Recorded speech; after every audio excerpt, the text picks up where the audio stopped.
મેં કહ્યું, મારા ટ્રેનરને એકવાર, શું શાનદાર એબ્સ છે. મસ્ત એબ્સ છે તમારા. તો બોલ્યો, તમારા પણ બહુ શાનદાર. બસ આચ્છાદિત છે, ઢંકાયેલા છે. એવું નથી કે તમારા નથી, એવું નથી કે કોઈના પણ નથી.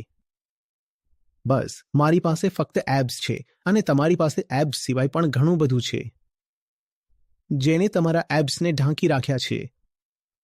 તો નવું એબ્સ જેવું હોય છે. એની ઉપર જે કંઈ ચડી ગયું છે તે હટાવવાનું હોય છે. એબ્સ ક્યાંયથી ઉમેરવાના થોડા હોય છે કે ગયા, અને એબ્સમાં પણ સિલિકોન લગાવી આવ્યા, અને મસ્ત દેખાઈ રહ્યા છે. ફૂલેલા ફૂલેલા ફૂલેલા. 16 પેક બનાવડાવી લો. એમાં પછી શું રાખ્યું છે? ફાલતુ વસ્તુ હટાવવાની છે, અને પછી જે બાકી રહે છે તમે જુઓ છો, નવીન છે, સુંદર છે. તો જે નવું છે તે એબ્સ જેવું છે. તો અહંકાર ચરબી છે, વેદાંત શું છે? જીમ. જ્યાં અહમ નામની ચરબી હટાવવામાં આવે છે.